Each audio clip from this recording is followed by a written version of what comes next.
राकेश मोरे. मी आज तुम्हाला दातपडकी ही नाट्यछटा सादर करणार आहे. बरं आहे मी दातपडकी, मग तर झालं. सगळेच मला दातपडकी म्हणून चिडवतात. त्या शेजारच्या काकू तर म्हणतात दातपडकी माव आणि तंबाखू खाऊ, आणि नवऱ्याला म्हणती कशी सिनेमाला जाऊ. आहो, आता यांना कोण सांगणार की मी नाही तर तुमचाच नवरा तंबाखू खातो. आताशी तर मी शाळेत जाते, मग कॉलेज, जॉब आणि मग लग्न. नवऱ्याचा विषय आत्ताच नको ग बाई. सिनेमाला जायचं असेल तर आईशी बोलावं लागेल, आणि सिनेमाबद्दल आईशी बोलायचं, बापरे, धाडसच होत नाही. आहो, आता परवाचीच गोष्ट. नेहमीप्रमाणे काका न सांगता आमच्या घरी आले. मला तर ते काका अजिबात आवडत नाही. सारखे म्हणत असतात चॉकलेट खाऊन दात पडले तुझे, पतंजलीची टूथपेस्ट वापर, छान आहे हो.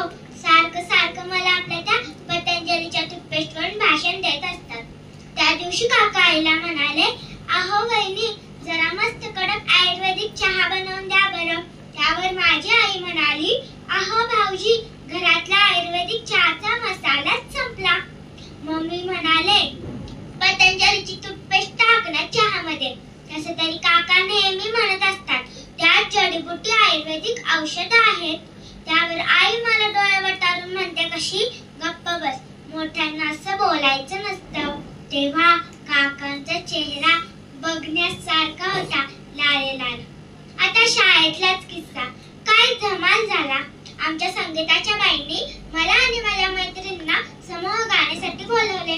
आम्ही सर्वांनी एक साथ समूह गान सुरू केलं, तर मध्येच बाई माझ्या मैत्रिणीला ओरडल्या, अगं तू गाणं बोलते की तोंडातल्या तोंडात शिट्ट्या वाजवतेय. तसा तरी तुझा काही दोष नाही, तुझ्या तोंडाचं नुसतं बोळकं झालंय. मग काय, सगळ्या मैत्रिणी नुसत्या फिदी करून हसायला लागल्या. एक दिवस मी दात ब्रश करायचं विसरले, तर आई मला म्हणते कशी, अगं तुला सांगून थकले ग बाई की रोजच्या रोज दात ब्रश कर, केस पांढरी व्हायला लागलेत माझी, हे रोज तुला सांगून. पण काहीही असो, दात पडल्याचे काही फायदेही असतात. दात पडला की तो रात्री उशीखाली ठेवायचा, मग रात्री दातांची परी येते आणि उशीखाली पैसे ठेवून निघून जाते.